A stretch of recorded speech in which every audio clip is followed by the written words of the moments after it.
autre question. Oui, j'ai une question pour Violette Spielbout concernant la médecine. C'est une question de Sandrine. Donc elle pose la question, elle demande si on peut faire un effort en termes de médecine mobile et pourquoi pas un service de santé au maximum 20 km de chaque habitant et surtout des services permanents. Vous en avez un peu parlé de la santé, mais quels sont vos engagements dans ce domaine finalement?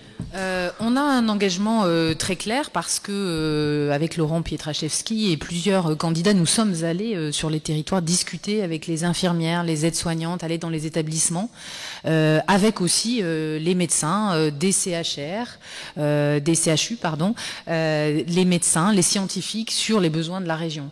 Il suffit de les écouter, vous savez, ils ont été au front depuis 1 an, ils sont épuisés, ils savent ce qu'il faut pour la région de demain.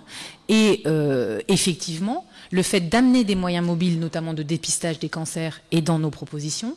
Le fait de créer 80 maisons de santé avec des médecins salariés et du corps paramédical qui va pouvoir accompagner toutes les populations et être au plus près, qu'on ne doive pas faire de 20, 30, 40 kilomètres pour trouver une consultation de spécialistes, nous semble prioritaire.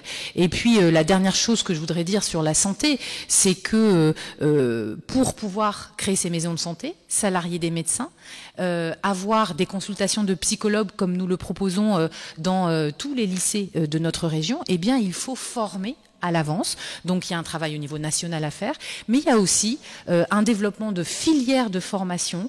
Moi, je suis désolée de voir des jeunes qui vont se former aux professions paramédicales en Belgique, alors que nous sommes ici dans les Hauts-de-France. Ce travail-là, il est à faire beaucoup plus en amont, et nous sommes convaincus qu'avec ces maisons de santé, avec le travail avec les territoires et les associations comme la Ligue contre le cancer, le Centre régional de dépistage des cancers, nous allons pouvoir très très rapidement avoir une mise en œuvre opérationnelle, que ce soit dans l'Oise, dans le Pas-de-Calais, dans la Somme, dans tous les départements.